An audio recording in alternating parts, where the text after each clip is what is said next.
Assalamualaikum warahmatullahi wabarakatuh. Kita kembali lagi. Kali ini kita akan melanjutkan pertemuan selanjutnya, yaitu tentang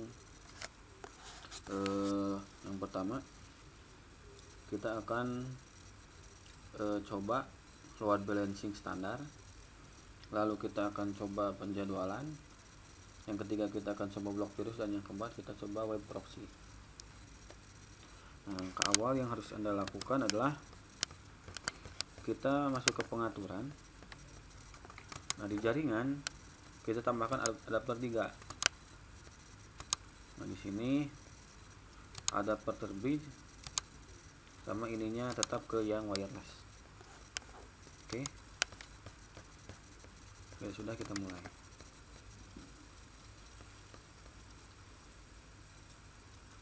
Jadi maksud dari load balancing ini adalah, jadi nanti ke mikrotik itu adalah sumber internetnya itu ada dua, dijadikan satu. Nah, itu yang disebut dengan load balancing.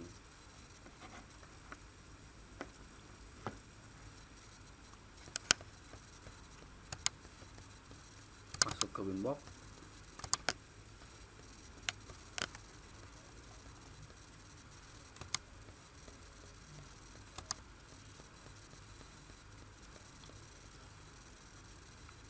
Nah, di Winbox di sini sudah ada 3, Ether 1, Ether 2 sama Ether 3. Nah, selanjutnya adalah masuk ke IP address. Nah, di address di sini kita yang Ether 3 kita harus tahu alamat modem yang kedua berapa. Di sini saya contohkan misalkan 192.168.100.1. Maaf, 100.254. Jadi si alamat modemnya 100.1. Bila sudah, kita oke. Nah, jadi di sini yang Ether 1 sama Ether 3 itu adalah alamat modem, atau kita satu segmenkan dengan modem, karena nanti di sini sumber internetnya ada 2. Kalau yang ke klien tetap 1. Nah, bila sudah, masuk ke IP, masuk ke routes. Nah, di sini di routes, di sini kita tambahkan gateway yang kedua. Oke, maaf. Kita tambahkan gateway itu ke 192.168.100.1.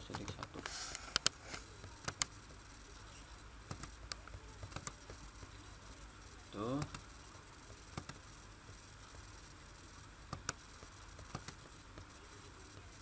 Bila sudah seperti ini, ya. 4. Jadi itu load balancing. Nah, load balancing udah selesai, itu kita sudah menyatukan yang disebut dengan 2 sumber internet secara sekaligus. Itu load balancing standarnya. Itu. Tinggal kita tambahkan di sini di NAT-nya. Tinggal tambahkan ke Ether 3.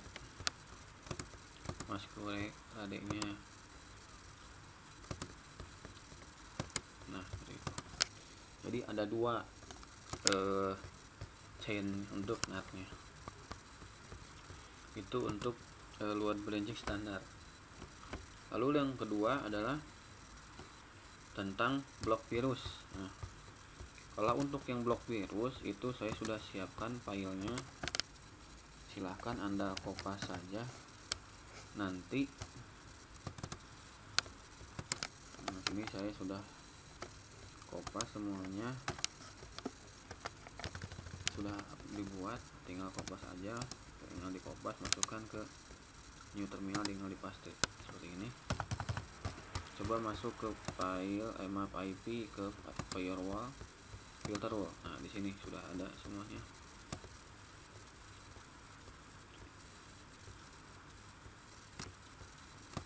Ya, itu tadi untuk pemblokiran virus. Jadi di filter wall ini fungsinya tadi script yang tadi saya kasihkan dan Anda copy paste di sini adalah untuk mendrop atau memblokir virus-virus yang masuk ke jaringan kita. Jadi di saat nanti si user melakukan download, dia tidak langsung membawa virusnya itu masuk ke dalam jaringan kita. Jadi seperti itu. Itu tentang blok virus.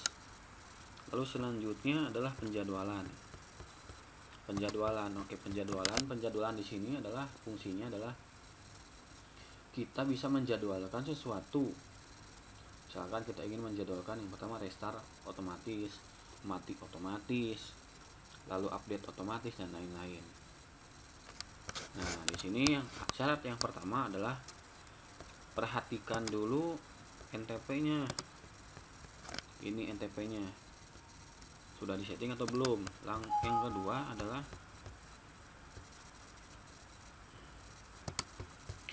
kedua adalah coba perhatikan di clocknya. Nah, coba perhatikan di jamnya. Bila sudah sama dengan yang ada di sini, berarti kita bisa melakukan penjadwalan. Nah, di sini saya akan coba menggunakan penjadwalannya itu menggunakan schedule. Di sini scheduler. Nah, di sini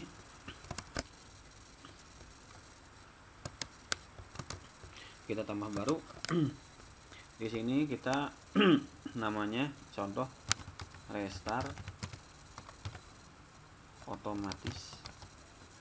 Nah, start date-nya udah biarkan default. Nah, di sini start time-nya kita ingin dia ini jam berapa. Contoh misalkan saya ingin ngerestartnya itu setiap jam 12 malam. Maka di sini kita tinggal pijit 24. 23 59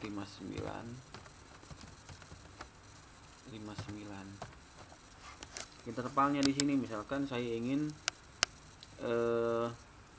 setiap jam 12 malam ini, jam 12 malam kurang 1 detik ini setiap 3 hari sekali, maka kita tinggal tambahkan 3D. Ingin 1 minggu sekali, kita tinggal 7D. Ingin misalkan enggak per hari, ingin misalkan setiap 6 jam sekali, boleh. Kita tinggal tambahkan 6 jam begini. Kalau saya di sini contohnya adalah setiap 3 hari sekali. Di on event-nya kita tinggal tambahan sistem reboot. Nah, di policy-nya udah kita biarkan default-nya saja semuanya di checklist. Kita apply. Nah, maka di sini sudah ada next run, itu tanggal 23 September tahun 2020 jam 23.59. Itu adalah contohnya. Terus yang selanjutnya adalah mematikan membuat yang kedua itu mematikan komputer. Ini contohnya mati otomatis namanya.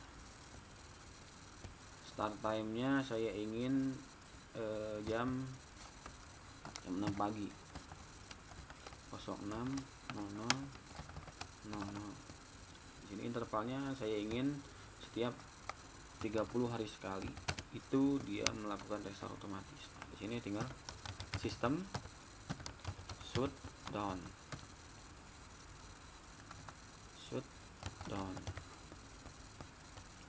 Apply. Nah, maka di sini dia akan tanggal 23 Oktober dia akan melakukan shutdown secara otomatis. Oke. Itu contoh untuk melakukan penjadwalan. Jadi di sini kita menjadwalkan.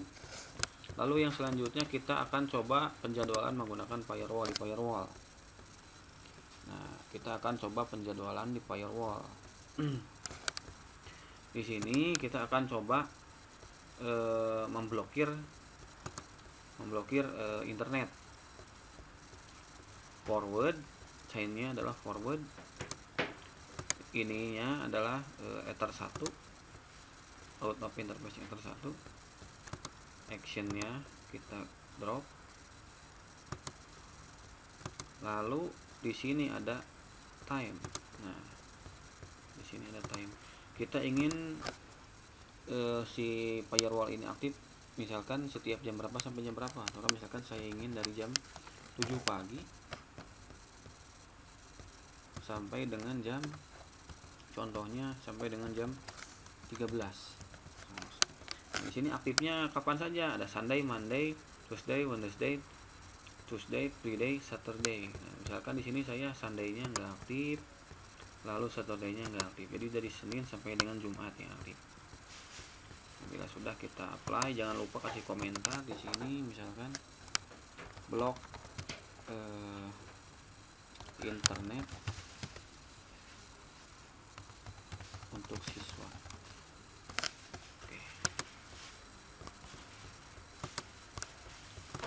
Jangan lupa perhatikan ada enggaknya. Nah, ada di sini blok internet untuk siswa.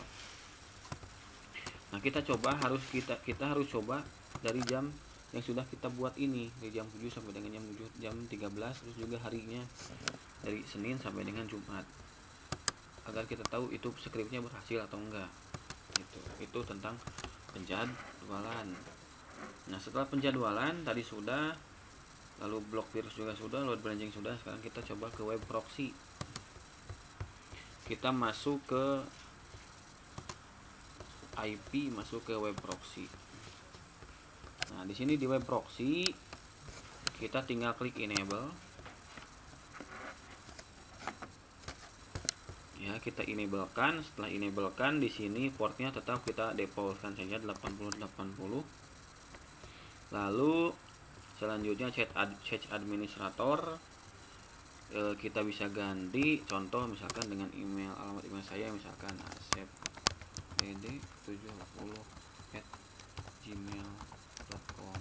Nah, jadi chat administrator di sini maksudnya adalah bila mana nanti ada siswa atau siapapun yang membuka situs yang kita larang, maka mereka bisa, contoh misalkan menghubungi administratornya, itu contohnya di sini menggunakan email saya.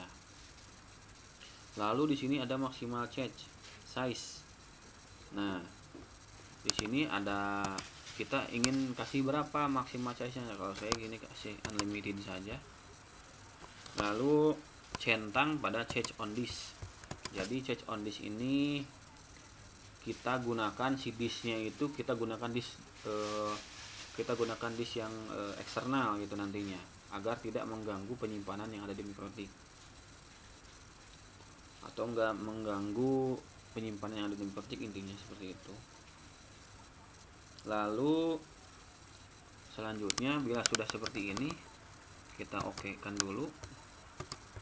Kita masuk ke IP, masuk ke firewall. Nah, di firewall di sini masuk ke NAT. Kita tambah baru. General, di sininya adalah DST NAT. Nah, DST NAT, protokolnya TCP, lalu DST portnya di sini adalah 80. Lalu masuk ke actionnya redirect. Mana redirect? Nah, redirect. Portnya di sini kita masukkan 80 SR. 80. Lalu klik oke. Nah, di sini coba kita masuk ke IP web proxy. Nah, di sini sudah running ya. Posisinya sudah running. Coba lihat di status. Nah, ini dia sudah running selama 1 menit. Lalu di sini kita masuk ke akses. Oke, di sini kita coba untuk memblokir LiPi. Contohnya, ini kita coba memblokir LiPi. Actionnya deny.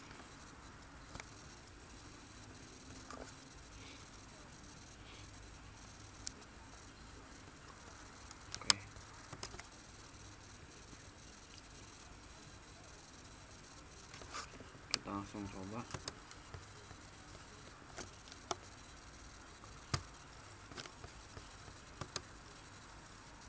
Nah, maka nanti akan seperti ini hasilnya. Maka dia akan langsung forbidden di saat kita masuk ke LIPI. Nah, dia langsung forbidden seperti ini. Nah, jadi bisa memblokir website, bisa juga memblokir misalkan kita blokir ngedownload MP3, jadi mereka nggak bisa download MP3, MP4, FLV dan lain-lain. Nah, itu bisa menggunakan tadi, itu kita bisa menggunakan web proxy. Nah, itu bila ingin melihatnya, kita bisa masuk ke status di sini. Nah, di sini bila sudah ada di sini, maka dia itu sukses. Terus coba lihat di sini di akses, di LIPI-nya di sini ada hit. Nah, kalau sudah ada hit seperti ini, maka kita memblokir LIPI ini sukses gitu. Mungkin itu untuk pertemuan sekarang. Kita tadi sudah membahas 4 bahasan: web proxy, penjadwalan, load balancing standar, dan block virus. Oke, terima kasih. Assalamualaikum warahmatullahi wabarakatuh.